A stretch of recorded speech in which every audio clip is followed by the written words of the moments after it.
democratically vote on how to use our budget and what to do. And in general, we are focused on education. People do things from like doing server room, maintaining servers, doing VR development, operating system development, robotics. It's really about learning and teaching is kind of how the cycle goes. You learn something, you teach it to someone else, and then they take over and move on, and then you move on to your next thing. It's kind of a jack-of-all-trades lab that's meant to allow everyone to get some experience in whatever field they're interested in. The people who are in here all the time become good friends and family, and we keep in touch, and we have a strong alumni network that we talk to all the time and get who come in back to see the labs and things. But yeah, so we're definitely a very tight-knit group. We don't need to know things to come in here. The whole point is to come in here. Most of us came in here knowing nothing. So we came in and we sat down and we joined a conversation and we asked, what's that, or what are you talking about? Could you explain that to me? Can I help you with that project or this project? And soon you become the experts and are able to participate just as much. So all you really need is interest to come join.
Games a long time ago. That's before it was really much of an industry.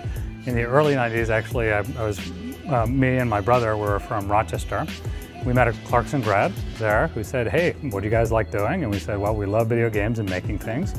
He said we should do that. He was an entrepreneur that quit his job at Kodak, started his company in his basement, and asked us to come down and take a look at his company. And we said, hey, we could do this too. And he encouraged us, became our mentor. And over time, we learned how to do this. And we've made many games over the course of our career, over 150 of them. They've generated over $4 billion in revenue, over 45 million copies of games sold. Some of the biggest ones, we did a number of superhero titles. Tony Hawk Pro Skater was a big title for us. Crash Bandicoot. Also Guitar Hero, and many of the Guitar Hero titles and Skylanders. All different concepts, different generations of video games in many ways, different types of reinventing ourselves in video games.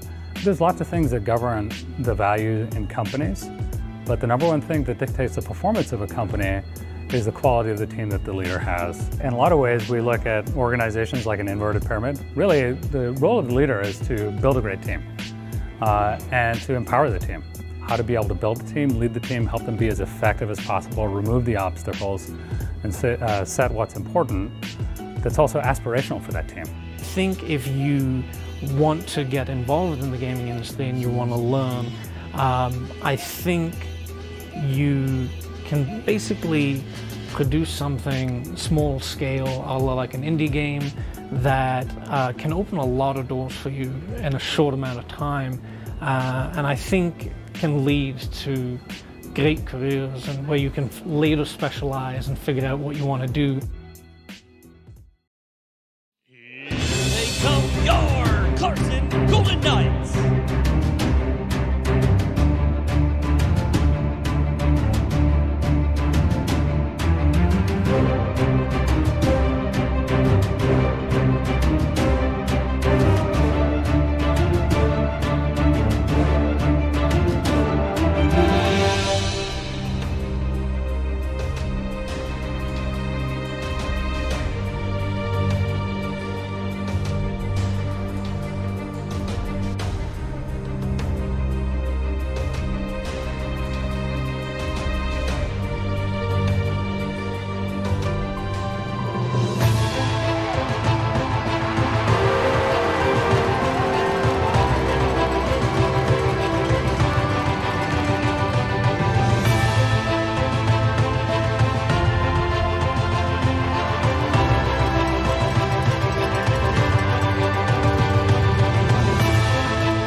kind of realized how many resources there really are, but this has been pretty eye-opening to that fact, and I think it's really beneficial to everyone on campus. A lot of excitement here on our campus today for the first annual Ignite Fest. Students have the opportunity to visit with over 24 resource partners, telling them about their part in the innovation ecosystem here at Clarkson University. We're really trying to show off that innovation is for everybody. We have resource partners from our marketing department, from human resources, about virtual reality, our alumni, facilities, technology. We're really trying to break down those barriers and just invite students to ask and see what's available in the areas of expertise that exist all around our campus. It makes me feel really good to know that I've decided to attend a college that just wants to better themselves and be more of a player in the autonomous technology field. Knowing that I didn't just go somewhere who's going to settle for mediocre, average, as long as people are happy here, that's great. It makes me feel good that I came to a school where not only faculty but students as well are invested in making Clarkson a better place.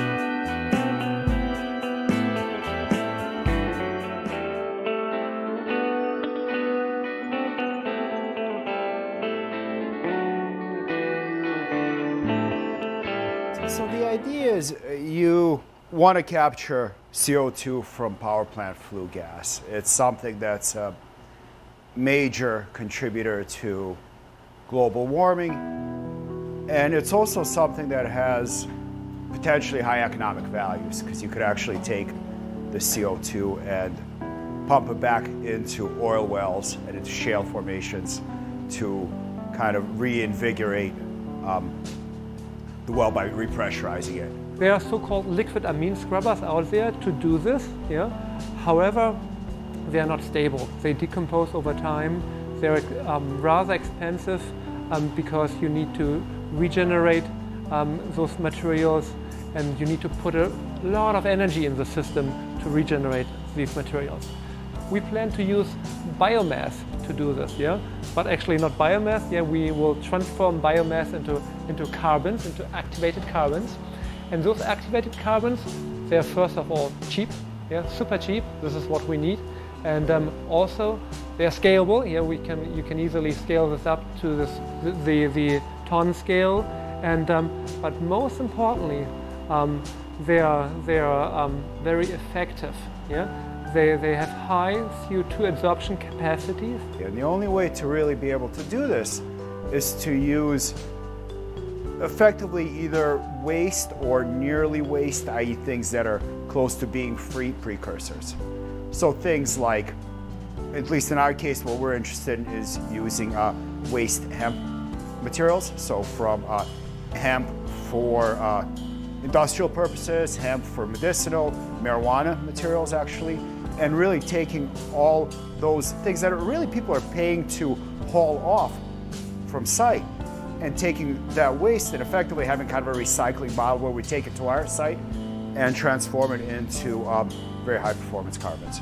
So the thing with hemp is that the structure of hemp fibers and the inside of the hemp plant, the hemp herd, is such that, at least in my group, we've discovered that it's fairly, I wouldn't say completely straightforward, but very economical and very doable to take that initial structure and make it into a very high performance carbon. But the trick is to get the pore size, the porosity, and the chemistry correct. We haven't gotten the structure exactly where we want it to be at the kilogram scale, and we haven't gotten the cost where we want it to be for it to be very affordable for power plant applications for CO2 capture.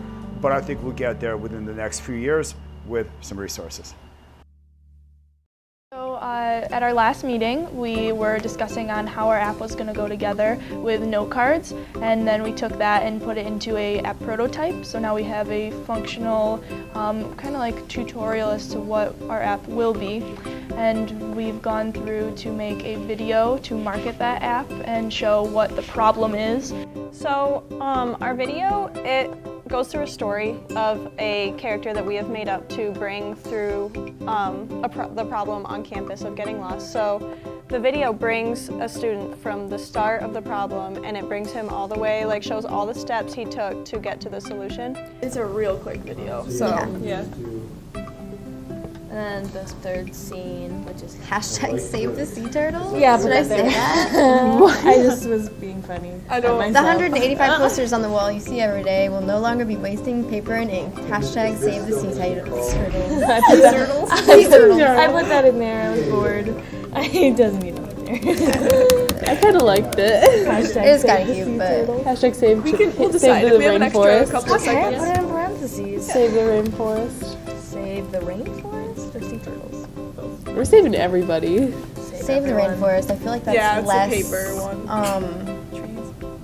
You know. It's also less like offensive if somebody's like, don't make a joke out of that. Yeah. There's actually sea turtles died and stuff. Yeah. No. Yeah. Save the rainforest. So I feel like we should say something else there. Okay. Yep. Oh. Yeah. We met with Katie and Aaron from the Ignite office, and we talked about how our video and tutorial looks right now and how we can kind of bring them all together and make them look presentable for the display coming up on the 13th, and how we want to improve our current app and report. So we have our open pane page right here. You can either choose that you're a student faculty or you can choose that you're a guest. So I'll click that we're student faculty and then sign in. So this is our home page. You can click on maps, calendar, events, dining services, contact us, settings, or campus security. So if you click on maps, it will bring you to this maps page. It'll ask you where you are. You can click where you are, and then you click where you want to go, and then it will bring you to a page of directions. So the problem is that we're aiming to address is how to deal with invasive species or pest species. So there's been quite a lot of work trying to get at how to deal with these kinds of species. Chemical pesticides is one approach that people have used a lot of in the past. That can have toxic consequences, so it's not always great. An alternative is to use biocontrol methods, so that means using a predator to try to eliminate the pest, so the predator will eat things. We want to try to basically refine this approach using something that's been suggested through mathematical models, and that is food supplementation of the predators.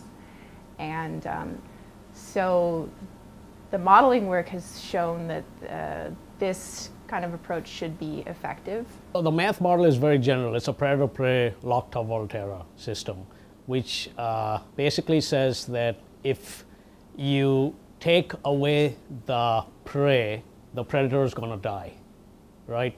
But with the additional food, if you provide the predator with a little bit of additional, constant additional food, then what can happen is the predator can clean out the prey and survive on the additional food. What we want to do is now combine the models with lab experiments. So setting up a simple system where we can put a pest species, so here we're using bacteria as our sort of model, and predator species, we're using a single-celled protozoa that eats bacteria as our predator. So we can put those together and create this model system where we're able to manipulate things really easily and follow the dynamics of the populations and see whether or not adding another food source is actually going to eliminate this pest species, or what might be the additional biological parameters that we're not thinking about that might be important to go back to the models and refine the models and think about how the system works. Probably the most exciting thing for me to see these things translate to something which is real. So I think it's very exciting. This project is related to the development of a plasma-based process for the treatment of perfluoroalkyl substances in contaminated water. Perfluoroalkyl substances are a huge environmental problem. They have been found in drinking water and groundwater across the United States. It has been estimated that billions of gallons of water are actually contaminated with this class of substances. And unfortunately, they have adverse health effects. They cause problems with fetus development, they cause cancer in large concentrations. And the reality is that we have to get rid of these compounds from our drinking water. Compounds, perfluoroalkyl substances, are surfactants. And surfactants like to be at the interface between the air and the water. It makes them very effective flame retardants. So they are used widely to suppress fires. They've also been used in manufacturing. Teflon, something people are familiar with.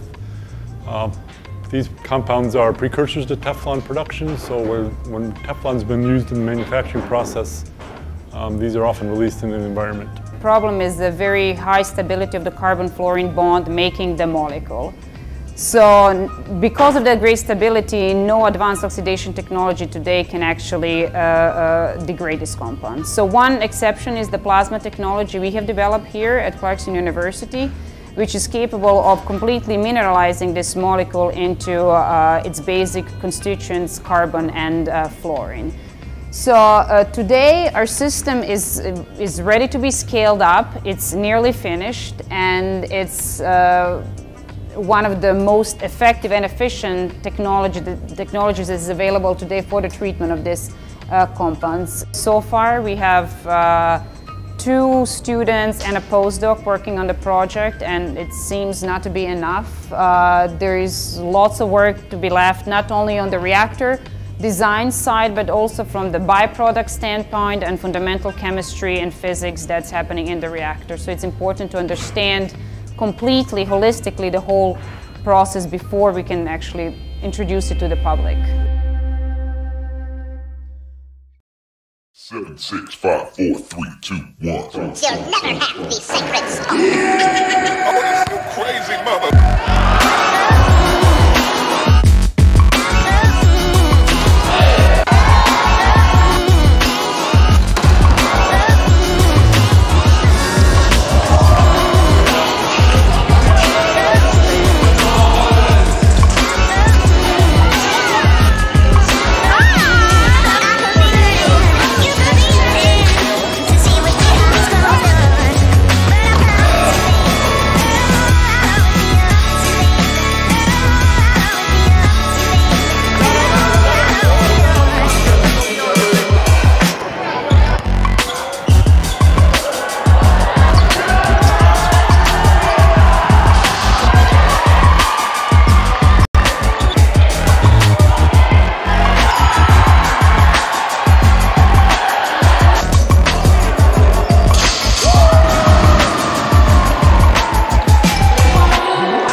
Be a golden gopher or a Wisconsin badger or a Colgate Raider when you could be a Clarkson Golden Knight.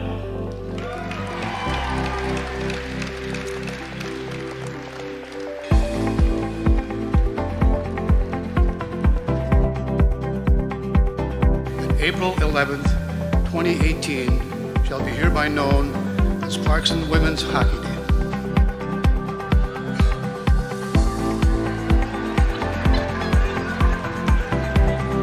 It is with the greatest amount of honor that I, Greg Thompson, as Village Administrator, present the key to the Village of Potsdam to the Clarkson Women's Hockey Team. Congratulations, ladies.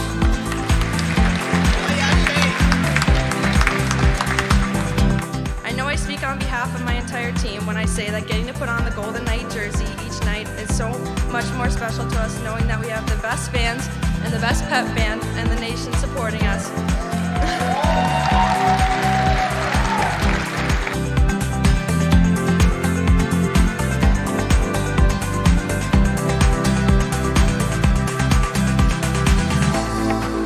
A big reason for our program's success over the years has been because of the support we receive from so many different people, from the students and staff at Clarkson, to the pep band, to our administrators, and to the many people from the Potsdam community. We thank you for your continued support. You've all played a part in some way or another in us being up here on this stage right now, so thank you.